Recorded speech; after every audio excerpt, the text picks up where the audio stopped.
بسم اللہ الرحمن الرحیم، لاکھوں کروڑوں درود نبی کریم صلی اللہ علیہ وسلم کی ذات اور ان کی آل پر۔ محمد نذیر خان، اس وقت سب سے بڑا امتحان ہماری عدلیہ کا ہے کہ وہ تاریخ میں اپنے آپ کو کس نام سے یاد کرواتی ہے، لیکن تاریخ میں جو ہماری عدلیہ کا کردار ہے وہ بڑا شرمناک رہا ہے۔ ذوالفقار علی بھٹو کو جو پھانسی دی، آپ پچھتاتے ہیں۔ مارشل آرٹس کو، جتنے بھی مارشل آرٹ انہوں نے اس کو ویلیڈیٹی دی، اب آ کے وہ کہتے ہیں کہ ہماری عدالت میں ایوب خان کو صدر نہ کہا جائے، ضیاء الحق کو صدر نہ کہا جائے، اور ذوالفقار علی بھٹو کی جو پھانسی کا کیس ہے اس پہ پچھتاتے ہیں۔ تو اب بھی وقت ہے کہ اب یہ اپنے آپ کو تاریخ میں ایک اچھا مقام دے دیں۔ پہلے بھی دنیا میں ہماری عدالت کی جو ریٹنگ ہے وہ بہت کم ہے، نچلے درجے پہ ہے۔ تو اب عدلیہ کے لیے بڑا کروشل امتحان ہے۔ قاضی فاضل صاحب جو ہے وہ آئین کی جو کتاب لے کر گئے تھے پارلیمنٹ کے اندر، انہوں نے تقریر وغیرہ بھی کر دی اور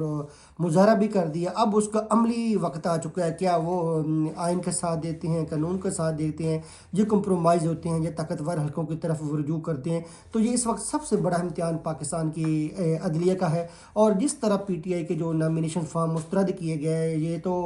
بدترین حالات میں بھی ایسا نہیں ہوا۔ تو اس وقت پاکستان جس دور سے گزرا ہے وہ ظلم کا ہے، جبر کا ہے اور تشدد کا ہے۔ اور نامینیشن فارم جو ہے وہ ریجیکٹ کرنا، کسی کو اگر عدالت سے مفرور ہے، اشتہاری ہے، یا کسی کے خلاف کیسز ہیں، وہ جاننے عدالت جانے، آپ اس بیس کے اوپر کسی کو الیکشن سے کنٹیسٹ کرنے سے نہیں روک سکتے۔ تو پی ٹی آئی نے جو تھا وہ ضرور اچھا آبجیکشن ریز کیا تھا کہ جو آرز ہیں وہ جوڈیشری سے لیے جائیں، اور عدلیہ بھی تیار ہو چکی تھی، اور الیکشن کمیشن نے ایک بہانہ بنایا کہ عدلیہ نے نہیں دیے، یہ غلط انہوں نے ایک بیانیہ بنایا تھا۔ تو جب آپ آر او جو ہے وہ بیوروکریسی سے لیں گے تو ڈیفینیٹلی بیوروکریسی مینیجیبل ہوتی ہے، وہ اچھے طریقے سے انفلوئنس میں آ جاتی ہے، کیونکہ انہوں نے ان سیاستدانوں سے کام لینا ہوتا ہے، اس بیوروکریسی نے سیاستدانوں سے اچھی پوسٹنگز لینی ہوتی ہے، پوزیشنز لینی ہوتی ہیں۔ تو اب جوڈیشری اگر ہوتی ہے آر او، تو اس طرح کے فیصلے آپ کو دیکھنے نہیں ملتے، کیونکہ جتنے بھی ٹیکنیکل معاملات ہوتے ہیں، پیچیدگی ہوتی ہیں، جو جج صاحبان ہوتے ہیں وہ اس سے بخوبی طور پہ آگاہ ہوتے ہیں، دیکھتے ہیں، سمجھتے ہیں۔ اور پھر نواز شریف کی جو کاغذات نامزدگی ہیں وہ بھی منظور ہو چکے ہیں، حالانکہ ان کی جو تاحیات نہلی ہے آئین پاکستان کے تحت، اس کے اوپر جو ہے ابھی فیصلہ ہونا تھا، سپریم کورٹ نے اس کی تشریح کرنی تھی، لیکن وہ تشریح کا انتظار کیے بغیر آر او نے وہ جو ہے وہ فیصلہ دے دیا اور اس کو ایکسیپٹ کر لیا۔ تو اس وقت جو ہے دھاندلی جو ہے وہ پاکستان کی تاریخ میں بدترین دھاندلی ہو رہی ہے، اور لگ تو ہی رہا ہے کہ جو نامینیشن فارم ہے پی ٹی آئی کے وہ ایکسیپٹ ہو جائیں گے، اور ہائی کورٹ میں سے ان کو ریلیف بھی مل جائے گا، کیونکہ ابھی انہوں نے اس آر او کے فیصلے کے خلاف جو ہے وہ الیکشن ٹریبیونل جس کو ہائی کورٹ کا جج ہوتا ہے وہ دیکھ رہا ہوتا ہے، اور وہاں پہ جائیں گے، پٹیشن دائر کریں گے۔ تو اس وقت جو معاملات ہیں کہ ایسا ہے کہ پی ٹی آئی کے راستے میں ہر جو انتخابی پروسیس کا راستہ ہے اس میں رکاوٹ ڈالی جائے، ان کو عدالتی معاملات میں الجھایا جائے، قانونی معاملات کے اندر اجالا جائے، ان کے راستے میں رکاوٹیں کی جائیں، پیچیدگیاں کھڑی کی جائیں، تاکہ یہ کھل کے جو ہے نا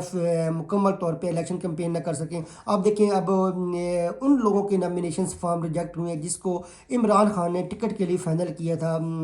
اور جس کو عمران خان نے ٹکٹ دینے کے لیے اعلان کیا تھا، ان تمام امیدواران کے جو نامینیشن فارم ہیں وہ ریجیکٹ ہو گئے ہیں۔ فرسٹ سٹیج کے، سیکنڈ سٹیج کے جو لیڈرشپ ہے پی ٹی آئی کی، وہ سب کے جو نامینیشن فارم ہیں وہ مسترد ہیں۔ تو یہ بہت بڑا سوالی نشان ہے الیکشن کی کریڈیبلٹی کے حوالے سے۔ اور اگر آپ نے ایسے ہی ڈرامہ کرنا ہے، دنیا کو بیوقوف بنانا ہے، تو پھر قوم کا کیوں اربوں روپے آپ نے ضائع کرنا ہے؟ ٹیکس پیئر کی یہ منی ہوتی ہے، قوم کی یہ امانت ہوتی ہے۔ اور الیکشن کمیشن اس وقت جو اپنا کردار ہے وہ مکمل طور پہ آزادانہ کرنے سے ناکام رہا ہے، اور الیکشن کمیشن کے اوپر بہت زیادہ سوالی نشانات ہیں۔ الیکشن کا جو پروسیس ہو رہا ہے اس کی کریڈیبلٹی کے اوپر بہت زیادہ سوالیہ نشانات ہیں۔ اور اب اس سے بڑھ کے اب جو وقت آ چکا ہے وہ عدلیہ کا کردار ہے کہ عدلیہ جو ہے وہ کیا فیصلے کرتی ہے۔ عدلیہ اپنے آپ کو تاریخ کے کس حصے میں یاد رکھوانا چاہتی ہیں، کیونکہ پچھتانے سے جو پچھلے جیسا بان تھے، چلیے آپ مان لیں کہ انہوں نے غلط فیصلے دیے اور اب پچھتا بھی رہے ہیں، آپ کے ریمارکس بھی ایسے آتے ہیں کہ ان کے غلط فیصلے تھے، تو اب آپ کے پاس ہے اور قدرت نے آپ کو موقع دیا ہے کہ وہ جو ہماری بدترین عدالتی تاریخ ہے اس کو آپ درست کریں، اور نظریہ ضرورت کو دفن کریں، اور قانون اور آئین کے مطابق انصاف کریں۔ ٹھیک ہے، عمران خان نے آپ کے لیے کے خلاف ریفرنس بنایا، لیکن اچھا منصف وہی ہوتا ہے کہ جب اس کے عدالت کے سامنے اس کا دشمن کا بھی کیس آ جائے تو اس کے ساتھ بھی قانون اور آئین کے مطابق برتاؤ کرے، اور اس کو بھی حسبی ضابطہ جو ہے وہ انصاف دے۔ تو عمران خان نے جتنی جدوجہد کرنی تھی کر لی، وہ کہ جیل کے اندر بند ہے اور کیسز کو بھی بھگت رہا ہے، 200 سے زیادہ کیسز اس کے خلاف خلاف ہے تو اس نے ڈیل کرنی ہوتی تو اس کے لیے بڑے اچھے مواقع تھے. اس کے پاس پاپولرٹی ہے, پاکستان کا مقبول ترین لیڈر ہے, وہ کمپرومائز کی کر سکتا تھا, لیکن اس نے اس قوم کے مستقبل کے لیے, اس قوم کے بچوں کے لیے, اس قوم کے بہتر مستقبل کے لیے, روشن پاکستان کے لیے کمپرومائز نہیں کیا. اور نواز شریف آپ دیکھ لیں جتنی بھی اس کی دولت ہے وہ ابھی ان کی لندن میں ہے, ان کی کاروبار لندن میں ہے, تو مہنگائی پاکستان کے اندر عروج پہ ہے. آصف الزرداری کی دولت دیکھ لیں, سب لوگوں کا بینک بیلنس بیرونی ممالک ہے. تو یہ اگر پاکستان کے ساتھ اتنے ہی درد رکھتے ہیں, غریبوں کے لیے اتنی فکر مند ہے, پاکستانی حالات کی وجہ سے ان کو نیند نہیں آتی, تو یہ کیوں نہیں اپنی دولت جو ہے وہ پاکستان کے اندر لے کے آتے ہیں کہ